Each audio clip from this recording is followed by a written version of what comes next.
Selamat sore, salam teman-teman. Perkenalkan, nama saya Lukas Gempara Febriana Tareksa. Perkenalkan, nama saya Vildan Devna. Saya Cornelius Hendrik. Kami di sini akan membacakan cerita tentang Daniel yang ada di Kitab Daniel 6 ayat 11 sampai dengan 17 tentang gua singa yang begini firman Tuhan. Demi dengar Daniel bahwa surat perintah itu telah dibuat, pergilah ia ke rumahnya. Dalam kamar atasnya ada tingkap-tingkap yang terbuka ke arah Yerusalem. 3 kali sehari ia berlutut, berdoa serta memuji Allahnya seperti orang biasa dilakukannya. Lalu orang-orang itu bergegas-gegas masuk dan mendapati Daniel sedang berdoa dan bermohon kepada Allahnya. Kemudian menghadap raja dan menanyakan kepadanya tentang tangan raja.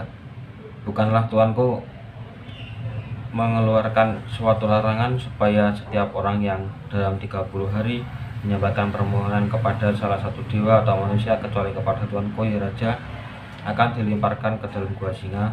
Jawab raja, perkara yang telah pasti menurut undang-undang orang Media dan Persia yang tidak dapat dicabut kembali. Lalu kata mereka kepada raja, Daniel, salah seorang bunga dari Yehuda, tidak mengindahkan tuanku, ya raja, dan tidak mengindahkan larangan yang tuanku keluarkan. Tapi 3 kali sehari ia mengucapkan doanya. Setelah raja mendengar hal itu, maka sangat sedihlah ia, dan ia mencari jalan untuk melepaskan Daniel. Bahkan sampai matahari masuk, ia masih berusaha untuk menolongnya. Lalu bergegas-gegaslah orang-orang itu menghadap raja serta berkata kepadanya, ketahuilah ya raja, bahwa undang-undang orang Media dan Persia tidak ada larangan ataupun penetapan yang dikeluarkan raja yang dapat diubah. Sesudah itu raja memberi perintah. Lalu diambillah Daniel dan dilemparkan ke dalam gua singa. Berbicaralah raja kepada Daniel, Allahmu yang kusembah dengan tekun, dialah kiranya yang melepaskan engkau.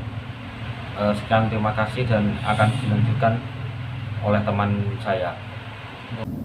Lalu pergilah raja ke istananya dan berpuasalah ia selama malam-malaman itu. Ia tidak menyuruh datang penghibur-penghibur dan ia tidak dapat tidur.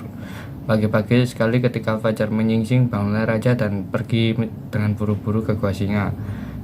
Dan ketika ia sampai ke dekat gua itu, berserulah ia kepada Daniel dengan suara yang sayu.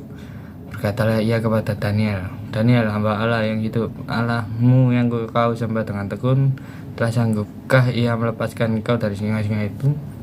Lalu kata Daniel kepada raja, ya raja, kekallah hidupmu.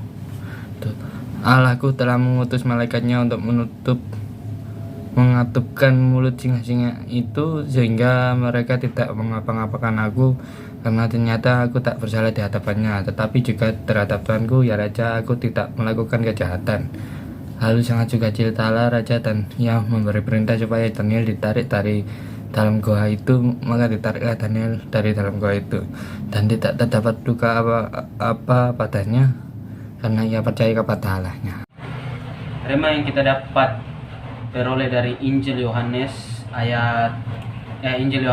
ayat 11 sampai 23 adalah, kita sebagai orang beriman haruslah kita tidak meninggalkan ibadah kita, atau kita harus senantiasa kita harus mengutamakan ibadah kita daripada aktivitas-aktivitas duniawi kita atau kesibukan-kesibukan duniawi kita. Karena Allah harus diutamakan, karena Allah kita itu Maha Pencemburu. Dia dapat tersinggung kalau kita tidak mengutamakan dia dari antara orang lain. Nah, alasan dari Daniel untuk tetap beribadah kepada Allah, itu alasannya adalah kesetiaannya kepada Allah harus diutamakan daripada kesetiaannya kepada raja. Walaupun ia dilarang oleh raja, walaupun hukumannya itu gua singa sekalipun, Daniel tidak pernah meninggalkan ibadahnya, yaitu dia beribadah setiap sehari itu dia berdoa atau beribadah kepada Tuhan sebanyak 3 kali. Dia tidak pernah meninggalkan itu. Walaupun raja dengan berat hati menghukum dia ke dalam gua singa, tetapi dengan kuasa Tuhan, Tuhan menurunkan malaikatnya untuk membengkak mulu-mulu singa agar tidak menerkamnya. Makanya itu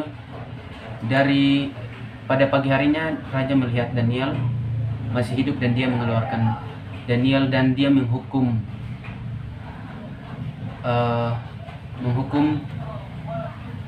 orang-orang yang menghasut dia untuk menghukum Daniel.